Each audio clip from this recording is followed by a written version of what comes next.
Hey everybody, Weston here again with another deck tech video, another secret lair one. I promise there's only like two more left after this, I think, and then I'll be back onto regular cards, at least for now. But without further ado, let's get straight into it. We are running the father and son duo, Kratos, Stoic Father, who is a 4/4 for 2 generic, and then Boros. And whenever you attack with one or more gods, and whenever a god dies, you get an experience counter. Gotta love those experience counters. At the beginning of your end step, put a number of 1/1 counters on target creature equal to the number of experience counters you have, and then has partner father and son. You can have 2 commanders if they both have this ability. And of course, there's Atreus, Impulsive son. He is a 2/4 for 1 generic, and he is Kratos' son. And I haven't played the games, but I'm pretty sure, spoilers I suppose, low-key, I think. But let's see here. He has reach, he taps for 3 generic, and taps, draw a card for each experience counter you have, then discard a card. Atreus deals 2 damage to each opponent, and then also has partner, father, and son. So it's very clear from the design. This is why I'm doing so many of these, because the designs are really unique and really cool. So whoever in Wizards R&D did like these and the other secret lairs for the ones upcoming, top tier. I applaud you. I commend you for making really interesting designs. So obviously you're going to have Kratos attack and some other gods attack, get some experience counters, and then draw some cards. They're like a self-contained engine between the two of them. So we're going to try to, 1, get experience counters, 2, proliferate, and 3, have a splash of some gods in there, because we can't just have these 2. So, first and foremost, we have Aang from the upcoming set, and yes, I did put some Avatar stuff in here, because they do give experience counters. He's a 4/4, and he's one of our experience counter cards, right? He airbends another target creature when he enters, and when one or more creatures you control leave the battlefield without dying, you get an experience counter, and at the beginning of your upkeep, create a 1/1 white ally creature token for each experience counter you have, so you can get a bunch of those. This will also create a bunch of, this deck will also just, like, as a side effect, create some tokens based off some other cards. So we also have Afara in here. As long as your devotion is white and blue 7, it will become a creature. And at the beginning of each upkeep, if you had another creature enter the battlefield under your control last turn, draw a card. Flux Channeler is proliferate. When you cast a non-creature spell, you can proliferate those experience counters. Grateful Apparition is when it deals combat damage to a player or planeswalker, proliferate. This will also proliferate. This little guild-packed informant. Look at that little fairy rogue. We have Iroas. This gives your creatures menace and prevent all damage that would be dealt to attacking creatures you control, so your Kratos can keep smashing in. Jorah, Weatherlight Captain, is whenever you cast a historic spell, draw a card. A ton of these are legendary, so that's important to note.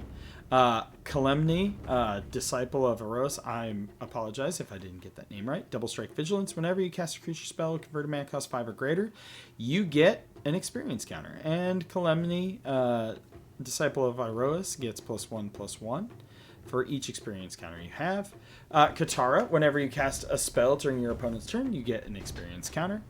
And whenever Katara attacks, you may draw a card for each experience counter you have. If you do, discard a card. Yeah, just really good. Karanos, God of Storms. It has the same devotion rules as the others. Reveal the first card you draw each of your turns. If you reveal a land card, you draw a card.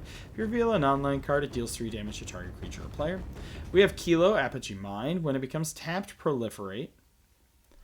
We have the other Kratos, who I did a deck tech about. Check it out if you want to. He has Double Strike. All creatures have haste, and at the beginning of each player's end step, Kratos deals damage to that player equal to the number of creatures that player controls that didn't attack. Lulu stuns things and also proliferates. Ogier is going to do some pinging, because we do have some pinging in here with Kratos, right? I actually put all 3 Ogiers in here because I really like these 3. Ogier Papatique gives all of your spells rebound, and Ogier Tak triples the tokens you make. So our other 2 token makers, by the way, are Othari, Sun's Glory. It gives you experience counter when it attacks, and then creates 2/2 tapped and attacking rebels for each experience counter you have. And then we have the Locust God, which is whenever you draw a card, create a 1/1 blue and red insect creature token with flying and haste. You can draw and discard, and then when it dies, return it to its owner's hand at the end step. Roaming Throne, select gods.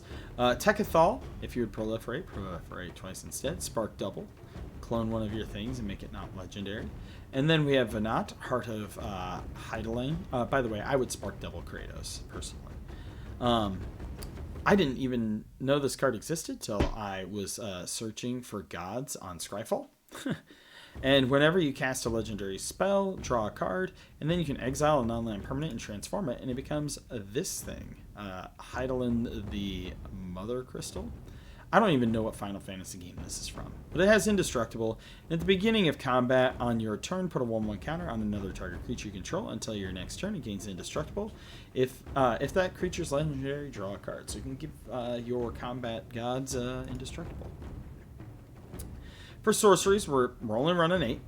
We're running Farewell and Blasphemous Act and Urza's Ruinous Blast for our removal, right? Urza's Ruinous Blast says exile all non-land permanents that aren't legendary, which we have a lot of legends. Chandra's Ignition, target creature you control deals damage to equal to its power to each other creature each opponent controls. Contentious Plan proliferates and draws a card. Tezzeret's Gambit draws 2 and proliferates. And then we have Relentless Assault and World at War to give us more combat steps with Kratos. For instance, we have a lot of removal and a lot of protection. So our removal is going to be, you can count Chaos Warp as removal, Pongify, Path to Exile, Generous Gift. We have Boros Charm. I'm going to count Bolt Bend as removal and protection. And Swords Plowshares and Stroke of Midnight and Rapid Hybridization. All of those I put in here. I wanted to put a lot of instance in to kind of play off of Ogier Papatique. We have Generous Gift. We have Radstorm in here, which, like, if one of your opponent's combos, you can play it, which is going to be more likely than if you doing a bunch yourself. But we also, for our protection spells, which you have to protect your Kratos and your Atreus because they cost a lot of mana. Kratos dies once and he's 6. Dies again, 8. Probably not going to get him out too much if he dies a lot. So Akroma's Will, Dawn's Truth, Flawless Maneuver, where is it? Ripples of Potential can let you phase out and proliferate, which is pretty good. Just throwing that out there. And then Deflecting Palm also protects. Oops, sorry. Oh yeah, by the way, this is a Bracket 2 deck. Then we have Altar of the Pantheon, which I like this card. I play it in Arena in some of my God-themed decks. Your devotion to each color and each combination of colors is increased by 1. Add 1 mana of any color. If you control a god, a demigod, or a legendary creature, you gain 1 life. It's a pretty nice little mana rock that goes with gods. Arcane Signet, Solric, you'll love them. And then we have Brotherhood Regalia, giving our thing, unblockable. I didn't put Whisper Silk Cloak in this time. But I did put our boots, our standard boots package, a Sword of Truth Justice for Proliferate, the Ozolith, Mithril Coat, Helm of the Host. It is going to be my dream in this deck to equip it to Kratos and get a lot of Kratos, okay? And then imagine if you have Ogier Tak in play, right? You get triple of the Kratos, that would be sweet. And then they all attack, and then you get so many experience counters. Then we have Excalibur. Mithril Code, like I said, is per protection. For enchantments, we got All Will Be One.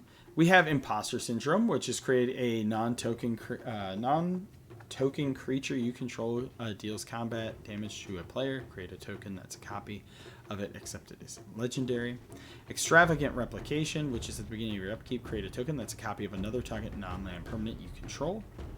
So this one does make legendary. So what you should do is use this to copy this, or this to copy this, or this to copy this. You're going to use Extravagant Replication to copy the support cards around your legendaries. By the way, you're going to see, I'm sure if for those of you who actually watch a lot of my deck techs, you're going to notice these two cards a lot. I love these cards. I try to jam them and everything. I know that's probably not good, but I do it anyway. And you gotta, you know what? There are some cards everybody likes that they want to throw in. Then we have Flowering of the White Tree. I love this card too. Inexorable Tide, so whenever you cast a spell, proliferate. Training Ground, so activated abilities of creatures you control cost 2 less to activate. This effect can't reduce the mana spent to less than 1. And Aggravated Assault to give us extra combat phases. For lands, we have 34. Arena of Glory grants haste. Iganjo, Seat of the Empire, deals 4. Hall of Heliod's Generosity, Minimo, Odawara, Rogue's Passage. But otherwise, and Tyrant Sanctum to make something a god. And make a god indestructible. But overall, a pretty simple land package. But what do you guys think? Like I said, I really like these guys as commanders. I should play... let me know also if they have this on PC, because I have a PC, but I don't have a PlayStation. So let me know what you think of the deck. And as always, I am Weston with the Hidden Gibbon, and I hope you all have a wonderful day.